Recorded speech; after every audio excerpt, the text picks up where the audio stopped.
آپ دیکھ لیں کسی کو وہاں ملازمت دے دے پاکستان میں، اس کے سارے رشتہ دار کہ ہمارے رشتہ دار کو ملازمت دے دے، وہاں بھی حق مارا جاتا ہے۔ جن کا حق ہوتا ہے وہ بیٹھے ہوتے ہیں، رشتہ دار جو ہے ان کو جاب پہ آپ بھی آ جاؤ، آپ بھی آ جاؤ، وہ اس قابل بھی نہیں، چل کوئی بات نہیں، پہلے کون سے یہاں سب اس قابل کام کر رہے، تو بھی آ جا، تو بھی حصہ لے گا۔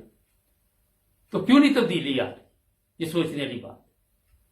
اب یہ میں آپ کو بعد میں جو جماعت احمدیہ کے چوتھے خلیفہ ہے بریک کے بعد، ان کا بھی ایک واقعہ جو ہے وہ سنا رہے ہیں، وہ بھی سنتے ہیں، اس پہ ہی بات ہوگی، اور بھی چیزیں آج کچھ سیاسی صورتحال جرمنی انگلینڈ کے بھی حالات پہ بات کریں گے۔ جڑے رہے ہمارے ساتھ اور ہمارے چینل کو بھی کریں سبسکرائب۔ جی ناظرین، بریک کے بعد آپ کی یہاں دوبارہ یہ سنتے ہیں، آڈیو ہے تو ویڈیو، مگر آڈیو سنائیں گے آپ کو اور اس پہ ہی بات کرتے ہیں۔ احمدی خاتون کی ذہانت کا واقعہ ہے، اور ایک ایسا واقعہ ہے جو احمدیت کے باہر ہو ہی نہیں سکتا۔ یہ خاص احمدیت کی شان ہے کہ اللہ تعالیٰ اس قسم کے واقعات یہاں رونما فرما رہا ہے۔ ضلع شیخو پورہ کی ایک خاتون اپنے خاوند کے ساتھ موٹر میں اپنے گاؤں کی طرف آ رہی تھی کہ رستے میں ڈاکوؤں نے روک لیا کار کو۔ اس سے پہلے وہ کئی بسیں اور کئی کاریں لوٹ چکے تھے، تو انہوں نے جلدی سے ایک آدھ چیز نیچے موٹر کے قدموں میں پھینک دی، زیور اتار کے، لیکن اتنی دیر میں ڈاکو نظر ڈال چکے تھے۔ انہوں نے کہا ہرگز کوئی حرکت نہیں کرنی، سارا زیور دے دو۔ وہ سارا زیور ان کا لوٹ کر چل پڑے۔ یہ ان کو دیکھیے یہ ترکیب احمدی دماغ کے سوا آ ہی نہیں سکتی کسی کو۔ انہوں نے خاوند سے کہا کہ یہ ڈاکوؤں سے تو زیور واپس نہیں مل سکتا، صرف ایک ترکیب ہے کہ جو میرا بچا ہوا ہے وہ میں خدا کی راہ میں دے دوں، پھر اللہ اس کی واپسی کا انتظام کر دے گا۔ چنانچہ وہ زیور لے کر دوڑی رفع آئی اور مجھے انہوں نے کہا کہ اس کو سالہ جبلی میں میری طرف سے لے لے، اس کے سوا راستہ ہی کوئی نہیں کہ میرے زیور واپس ملے۔ چنانچہ ایک ہفتے کے اندر اس کے بعد ان کا خط آیا کہ کچھ سمجھ نہیں آتی کس طرح ہوا، لیکن وہ ڈاکو پکڑے گئے اور ہمارا زیور بھی ان سے نکالا ہے۔ یہ ہے احمدیت کی شان، یہ ہے وہ خدا جو حضرت محمد مصطفیٰ کا ظاہر ہوا، اور آپ کے بعد اس غلام آپ کے سب سے کامل غلام مسیح موعود پر ظاہر ہوا تھا۔ آپ کی تیار کردہ یہ جماعت ہے۔ آپ ہر وقت خدا کے فضلوں کے سائے تلے آگے بڑھتے ہیں۔ کوئی خوف نہ کریں غربت کا، کوئی خوف نہ کریں جیبیں خالی ہونے کا، کیونکہ خدا کے خزانے نہ ختم ہونے والے خزانے ہیں۔ اس کی رحمت کا سایہ ہمارے سروں پر دراز ہے اور ہمارے آگے آگے چلتا ہے اور پھیلتا چلا جاتا ہے۔ اس سائے سے تیز تر آپ نہیں چل سکتے، ہمیشہ وہ سایہ آگے بڑھتا رہے گا۔ اس لیے آپ وہ جماعت ہیں جن کو کوئی خوف نہیں ہے اور کوئی عذر نہیں ہے۔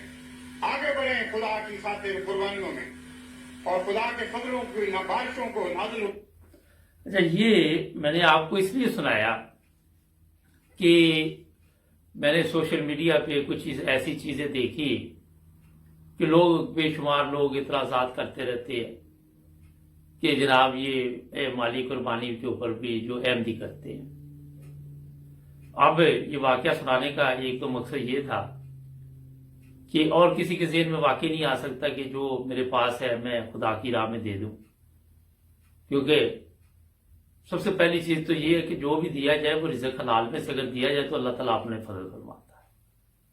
اگر وہ بھی 2 نمبر طریقے سے آپ نے کہیں سے ادھر ادھر سے غیب شیب کیے ہوں تو وہ کیا برکت پڑنی ہے۔ یہ پاکستان میں آج جو ہمارے حالات بنے ہوئے ہیں، ایک طرف ہم کہتے ہیں جناب کہ ہم سب سے اچھے مسلمان ہیں، دوسری طرف دن بدن حالت خراب ہو رہی ہے۔ اس کی ایک بڑی وجہ یہ بھی ہے کہ جو مالی قربانی دی جاتی ہے، جو بھی کوئی صدقہ خیرات کیا جاتا ہے، اس میں بھی خیانت ہوتی ہے۔ خیانت اس طرح ہوتی ہے کہ کئی دفعہ آپ نے دیکھا، یہ آپ کا ملک ریاض بیریا ٹونا لے کے اگر بات کر لے یا بڑے بڑے لوگوں کی، یہ بے شمار چندہ کس لیے دیتے ہیں؟ تاکہ قانون توڑا جائے، قانون کو ہاتھ میں لیا جائے، ٹیکس کے جو مسئلے ہیں ان کو بھی 2 نمبر طریقے کے ساتھ حل کیا جائے۔ ایک ملک ریاض نہیں ہے وہاں پہ جی فلاں جا کے دیگے دے دو، فلاں غریب کے لیے یہ کر دو وہ کر دو. بہت کم لوگ ہیں جو رزق حلال سے لوگوں کی مدد کرتے ہیں. اکثر آپ کو جو مال نظر آئے گا وہ 2 نمبر ہی ہوگا. کیسے آ رہا ہے, کہاں آ رہا ہے. اگر وہ اصلی بھی آ رہا ہے تو اس کو 2 نمبر کر دیا جاتا ہے. وہ اس لیے کہ ٹیکس ہی نہیں پورا دے رہا, وہاں پہ بھی خیانت ہونی. پھر ایک چیز جو لوگوں کے ذہن میں یہ بھی, یار ٹیکس دیں گے کون سی ہماری حالت ٹھیک ہو جائے گی, یہ بھی سوچ ہے وہاں. میں کل ایک ربوا سے دوست چند دن پہلے آئے تو ان کا مجھے فون آیا تھا. تو میں نے ان سے پوچھا, یار میں 5-6 سال پہلے وہاں گیا تھا تو وہ کچھ نکاسی کے لیے وہ پائپ پڑے ہوئے تھے, کہتے تھے یہ یہاں پہ ڈلیں گے, گوڑ توڑ گراؤنڈ اور ادھر ادھر میں نے دیکھے تھے پڑے ہوئے نا. تو وہ کیا بنا, کہتا ادھر ہی پڑے ہوئے. آپ دیکھیں, غور کریں, احساس نہیں کسی کو یہ تکلیف نہیں کہ یہ گورنمنٹ کا پیسہ ہے, یہ عوام پہ خرچ ہونا ہے. پڑے ہوئے ہیں, میرے کون سے باپ کے پائپ ہیں, میں نے کون سا یہاں پہ رہنا ہے. یہ بھی ہے ایک, یہاں کون سا کوئی بڑا وزیر رہتا ہے جو سڑک اس طرف جائے گی. یہاں پہ کوئی وزیر دے گا, مشیر دے گا, وہ اپنے گھر کی سڑک بنوانی شروع کر دے گا, پرائیویٹ دیکھ لے اور جگہ دیکھ لے. کسی دوسرے کا کسی کو خیال نہیں, نہ وہاں پہ کوئی مالی. کیونکہ ظاہر ہے, اب یہ بھی کسی نے مجھے بتایا تھا کہ جی وہ پائپ چھوٹے ہیں بڑے چاہیے, پتہ نہیں کیا کیا کہانیاں سننے میں آ رہی. مقصد آپ کو بتانے کا یہ ہے کہ گورنمنٹ کے پاس بھی کوئی ایسے پروگرام نہیں ہوتے. گورنمنٹ بدلی, جو جدھر کا جدھر تھا ادھر کا ادھر ہی بیڑا گرک ہو گیا, آگے چلو جی.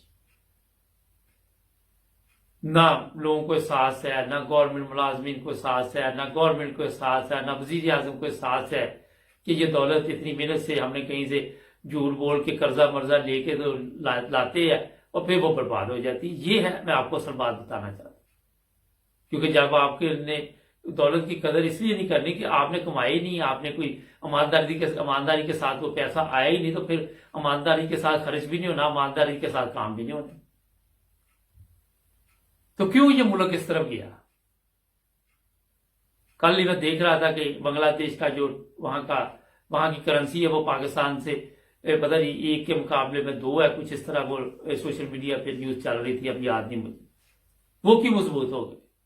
وہ بھی مسلمان, مگر صرف مسلمان ہونا کے ساتھ ساتھ آپ کی قوم کا ایک معیار بھی ہونا چاہیے, معاشرے کو تبدیل کرنے کا معیار ہونا چاہیے.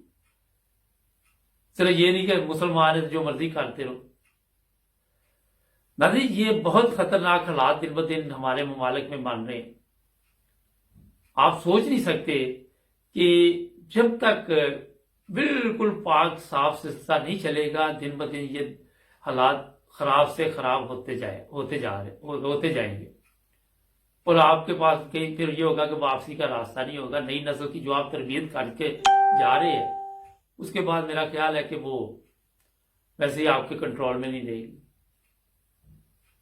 تو یہ کبھی کسی نے یہ چیزیں نہیں سوچی. اگر آپ MDO کی بات کریں تو قربانی دی جاتی ہے. میں ادھر آج تک جرمنی میں ہوں, مساجد ہیں ہر جگہ پہ بن رہی ہیں, یا میں دیکھی بنی جرمنی میں. آپ آخر سے شروع ہو جائیں, آپ کو بارڈر گزرتی مساجد نظر آنی شروع ہو جاتی ہے. کوئی موٹر وے کے پاس ہے, کوئی اندر جا کے شہر میں, بارہ کہیں نہ کہیں آپ کو مل جاتی ہے. کیونکہ مالی قربانی کے ساتھ خدا تعالیٰ کے گھر بنائے گئے. پھر افریقہ چلے جائے, کہیں بھی غریب ممالک میں چلے جائے, تو وہاں پہ جو لوگ قربانی دیتے ہیں ان کو پتہ یہ پیسہ وہاں لگے گا, کسی نہ کسی کی کسی رنگ میں مدد ہوگی. ہمارے جو قربانی دے گا پاکستان میں, اس کو پتہ یہ مولوی کا گھر چلے گا, مولوی کی زندگی چلے گی, مولوی کے بچوں کی پکنک چلے گی. بڑے بڑے سیاستدانوں کے جو گدی نشین ہیں ان کے بچے پڑھے یورپ میں پڑھیں گے, ہمارے بچے وہ ٹاٹ پہ پڑھیں گے, اسکول ہی نہیں سندھ میں, جانور باندھے ہوئے. کیونکہ یہ جو بڑے لوگ ہیں یہ چاہتے نہیں ان کو شعور آئے. اگر ان کو عقل آ گئی تو پھر انہیں بڑا کس نے ماننا. یہ دن بہ دن حالت ہے پاکستان میں رہنے والے لوگ. اب کئی لوگ کہتے ہیں جناب ہر جگہ پہ کمزوری ہے. اگر کوئی بھی آپ دیکھیں جس معاشرے میں ہو وہاں پہ بہت کم اچھے لوگ ملیں گے آپ کو, لیکن بالکل برائی ختم نہیں ہو سکتی. کیونکہ وہ بھی اسی معاشرے کا حصہ ہوتے ہیں، وہاں سے انہوں نے بھی تعلیم حاصل کی ہوتی ہے، وہ چاہیں بھی تو بڑی مشکل ہو جاتا ہے، یہ مسائل بنتے۔ ناظرین کل پھر ملیں گے ایک نئے پروگرام میں۔ تھوڑا سا میں بتا دوں، کل میں بھی گیا تھا ادھر ہیمبرگ شاپنگ سینٹر، ویکسین کے پیپر وغیرہ بڑی سختی کے ساتھ چیک کیے جا رہے تھے، اور سٹور وغیرہ کوئی رش نہیں تھا، بہت ریسٹورینٹ بھی میں گیا، ہوٹل وغیرہ بھی چیک کیے، میں نے وہاں نظر دوڑائی، کوئی بہت کاروباری حالات خراب ہوتے جا رہے ہیں۔ ماسک یہاں پہ 12 لگائے ہوئے لوگوں نے، مگر جو لوگ ہیں وہ کافی اس ٹینشن میں ہیں، ہو سکتا ہے زیادہ آن لائن بزنس چلا گیا، مگر میرا اپنا ذاتی خیال ہے کہ اگر اس سال میں یہ سب کچھ نہ کھولا گیا تو یہ بڑے بڑے سٹور جو ہیں وہ ختم ہو سکتی ہے، جس طرح انگلینڈ میں ہوا ہے، جرمنی کے۔ کل میں نے جب وہاں جائزہ لیا تو بڑے مہنگے سٹور ہیں وہاں پہ، پک اینڈ کلوپنبرگ اور سی اینڈا اور یہ وہ، وہاں پہ بھی کوئی رش نہیں تھا، سٹاف ویسے کا ویسے ہی تھا، لیکن حالات خراب تھے۔ کافی شاپ بھی دیکھی، کوئی وہاں پہ نہیں تھا۔ تو آنے والے دنوں میں میرا نہیں خیال کہ یہ اگر ایک سال اسی طرح اور چلا تو یہ بڑے بڑے سٹور جو قائم رہیں۔ جڑے رہے 9 بجے ٹی وی انٹرنیشنل کے ساتھ، ملیں گے کل نئے پروگرام میں، اپنا خیال رکھیں۔